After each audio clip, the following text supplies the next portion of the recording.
student, it is my 7th video of the cells chapter. Cell, the unit of life. It is my last video of this chapter. Today we discuss about the two topics. Number one, centriole. Second is the chromosome. तो अब यहाँ पर हम discuss कर रहे हैं centrosome and centriole. देखिए ये जो सेंट्रोसोम है ये एक नॉन मेम्ब्रेनस स्ट्रक्चर है, नॉन मेम्ब्रेनस ऑर्गेनिल्स है और जो एनिमल सेल में प्रेजेंट होता है जस्ट अबाउट द न्यूक्लियस। इसकी position is very specific, animal cell में है और अबाउट द न्यूक्लियस है। देखिए सेंट्रोसोम जो है 2 सेंट्रियोल का बना होता है, 2 सेंट्रियोल्स होते हैं और ये दोनों सेंट्रियोल सराउंडेड बाय ये एमोर्फस पेरीसेंट्रियोल मटेरियल। ये एक एमोर्फस पेरीसेंट्रियोल मटेरियल से सराउंडेड होते हैं कौन? सेंट्रियोल। और दोनों centriole they are perpendicular in 90 degree angle पर होते हैं ऑफ ईच अदर, हर एक के 90 डिग्री एंगल पर होते हैं। और इनका जो ऑर्गेनाइजेशन है, इनकी जो स्ट्रक्चर है वो कार्ट व्हील की तरह देखने में लगती है। It acts like a cart wheel. अब ये जो आपकी सेंट्रोसोम है इसमें 9 पेरिफेरल फाइब्रल्स होते हैं। Each is made up of 3 fibrils, triplet in nature.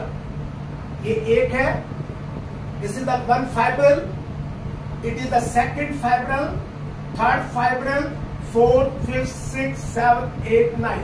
तो 9 फाइब्रल यहाँ पर होते हैं और ये 9 के 9 फाइब्रल जो होते हैं they are made up of tubulin protein. इनके बनाने में टिब्यूलिन प्रोटीन रोल करती है, बनाती है इनको। अब ये जो 9 सेंट्रियल फाइबर्स हैं which are present on the periphery, they one connected with the another by the linker। एक दूसरे से लिंकर से कनेक्ट होते हैं और simultaneously they are connected with the hub. Centre में एक प्रोटीन की बनी हुई स्ट्रक्चर होती है जिसको आप हब कहते हैं। It is present in the centre made up of the protein. This hub is connected with each triplet. ये हब से हब कनेक्ट होता है या हब से ये ट्रिपलेट कनेक्टेड होते हैं बाय द रेडियल स्पोक्स। ये रेडियल स्पोक्स है, इनसे ये अटैच होता है। तो 9 ट्रिपलेट है, 9 ही यहाँ पे रेडियल स्पोक प्रेजेंट होती है। This the 9 radial spokes are present to here. अब ये जो सेंट्रोसोम है जो सेंट्रोल से बना होता है, ये सेंट्रियोल सीलिया और फ्लैजिला में बेजल बॉडी बनाते हैं। Basal body of the cilia flagella, जहां से सीलिया फ्लैजिला ओरिजिनेट होते हैं वो बेजल बॉडी सेंट्रियोल से बनी होती है।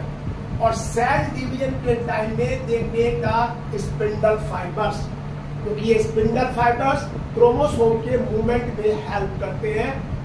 दे help in moving the chromosome toward the opposite pole. इसके बाद हमारा नेक्स्ट है न्यूक्लियस।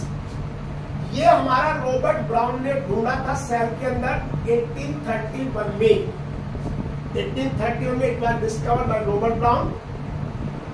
ये सेल का सबसे इंपॉर्टेंट ऑर्गेनिल है क्योंकि it regulate the all the metabolic processes of the cell. It is the head of the cell, it is the chief of the cell, it is an important part of the cell। क्योंकि इसके बिना if the nucleus is not present then cell will not do the work। ये जो है इसके अंदर genetic information present होती है, और ये सेल की मेटाबॉलिक एक्टिविटी को कंट्रोल करता है और ट्रांसफर द मैसेज और carry the information from parents to offspring. Inherited करती है, पेरेंट्स से ऑफस्प्रिंग जो कैरेक्टर जाते हैं they are carried by the or they are stored in the DNA or these DNA are present on the chromosome. अब ये जो हमारी आरबीसी है, आरबीसी एंड सीयूटीज, they do not have the nucleus, तो ये नॉन न्यूक्लिएटेड होती हैं आरबीसी एंड सीयूटीज। अब देखिए आप यहाँ पर you can do the study of the structure of the nucleus. Nucleus में सबसे पहले आउटर मेम्ब्रेन है और फिर इनर मेम्ब्रेन है। आउटर मेम्ब्रेन में यहाँ पर होल्स है which are form by the fusion of outer and inner membrane, जिन्हें आप न्यूक्लियर पोर कहते हैं। इन न्यूक्लियर पोर के थ्रू सेल के साइटोप्लाज्म से न्यूक्लियोप्लाज्म की तरफ और न्यूक्लियोप्लाज्म से साइटोप्लाज्म की तरफ there is the exchange of material.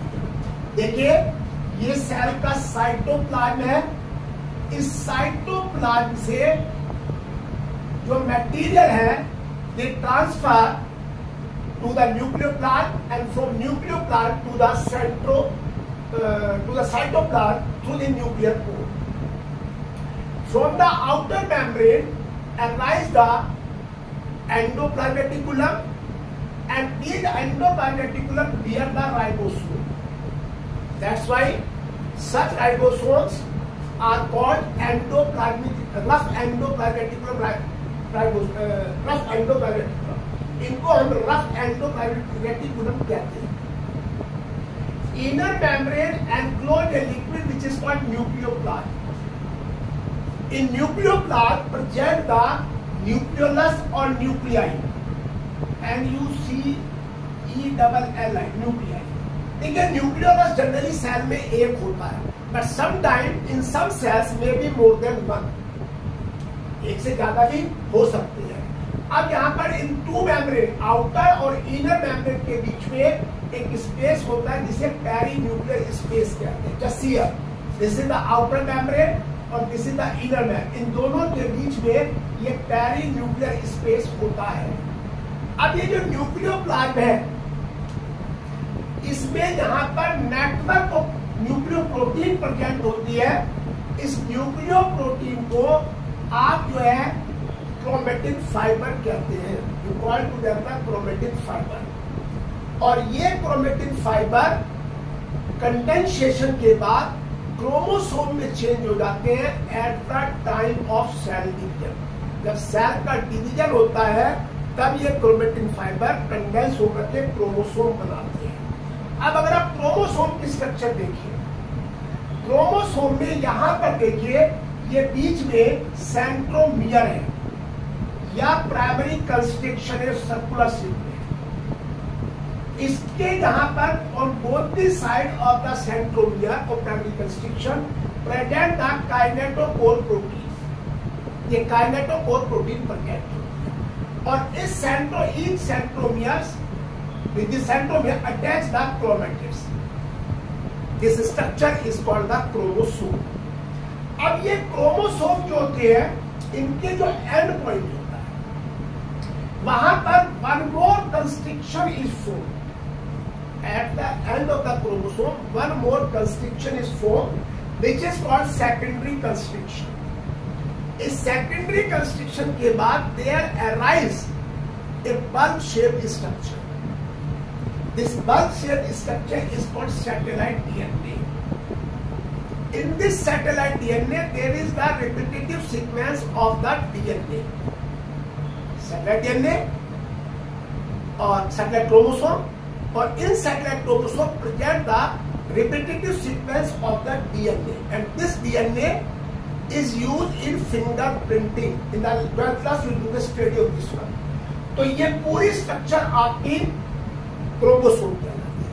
अब ये जो क्रोमेटिन फाइबर्स होते हैं, each chromatin fibre is 2.2 metre length, ये करीब 2.2 मीटर लेंथ का होता है। अब इट इज रैप्ड, इसकी रैपिंग होती है around a protein which is called histone protein. ये हिस्टोन प्रोटीन के चारों रैप हो जाते हैं